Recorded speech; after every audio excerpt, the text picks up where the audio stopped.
Ça prend des offres de paix pour nos espèces. Nous autres, on leur protège des grandes surfaces qui peuvent être abîmées par l'humain. Fait que c'est une sécurité pour eux autres. Ça, avec des initiatives citoyennes comme ça, on peut faire des grandes choses puis protéger des beaux milieux comme ça aussi, là. Je me pose plus la question, genre, est-ce que je suis dans un sentiment d'urgence? Est-ce que je fais de l'éco-anxiété? Je sais que j'en fais assez. Maintenant, je travaille pour ça. J'ai entendu parler des îles sauvages du Bas-Saint-Laurent, puis dans les années 80, il y a des citoyens, des biologistes surtout, qui ont décidé d'acheter ces îles-là pour les protéger. Là, il y a une toute nouvelle génération d'amoureux du fleuve qui ont décidé de continuer cette mission. On est devant Rivière-du-Loup, on s'en va dans les îles du Bas-Saint-Laurent, les archipels du Pas-L'Eau-de-Vie, l'île aux Lièvres. C'est pas difficile de tomber en amour avec ce paysage-là. Ici, on est dans l'estuaire du fleuve Saint-Laurent, où se trouvent d'importantes colonies d'oiseaux marins. En 1979, le biologiste Jean Bédard et un groupe de militants fondent l'organisme Duvet-Nord pour acheter certaines des îles. Elles sont alors menacées d'être développées à des fins commerciales. Pour se financer, l'organisme récolte notamment le duvet d'Eider, un canard marin. Ce duvet peut servir à la confection de manteaux d'hiver et de couettes de lit. Aujourd'hui, la majorité des îles appartiennent au gouvernement fédéral ou provincial et ce sont des aires protégées. Mais l'équipe de Duvet-Nord en possède encore certaines portions. Ils ont le mandat d'agir comme gardiens des lieux et d'offrir un accès contrôlé au public. On a une équipe solide, là, je te dirais, qui s'installe. On a des nouveaux éléments qui sont vraiment qui sont bons, qui sont passionnés. J'ai passé 30 ans à Montréal.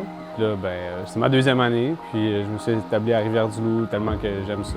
D'être dans un environnement où est-ce que c'est le fleuve qui domine, quand on travaille, il n'y a plus d'heures, il n'y a plus de fin de semaine, on fonctionne avec les marées. Ça remet les choses en perspective. C'est pas nous qui contrôlons. Là. C'est un peu comme si le fleuve nous donnait la permission d'accéder aux îles ou de se promener dessus.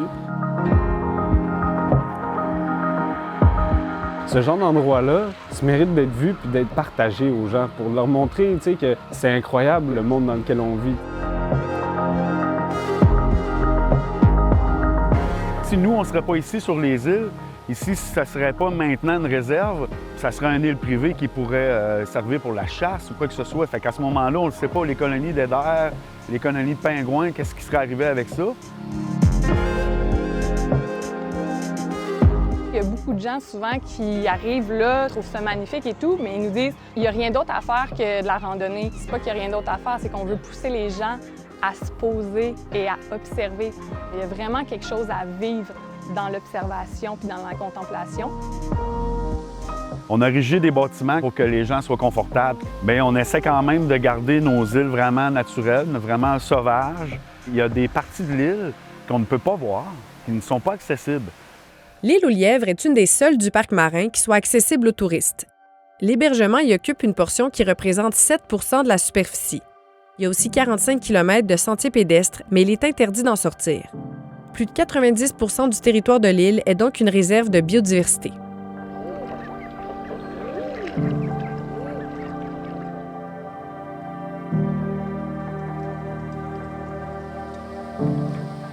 fais partie de ceux qui sont là depuis quelques années. Ça fait 5 ans? Oui, 5 ans maintenant. Puis la cerise sur Sunday, bien moi, c'est les oiseaux qui est mon trip, là, photographie. Fait que j'ai tout ça ici à l'île.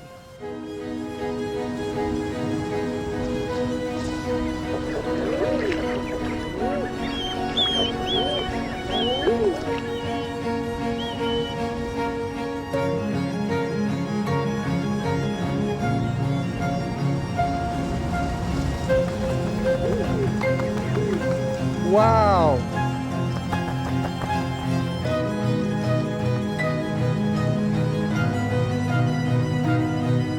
Oh! Il y en a un qui a de la misère. Possiblement une canne d'air atteinte de la grippe aviaire.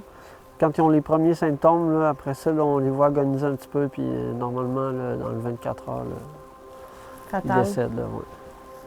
On se sent un peu impuissant, mais ça fait partie de sa réalité.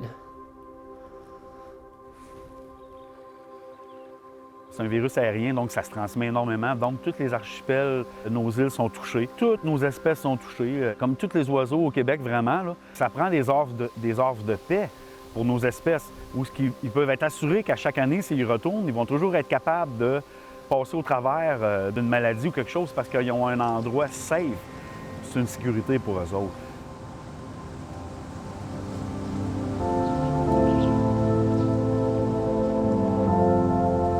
Là, on s'en va marcher longtemps avec le gros gear de tournage. Let's go!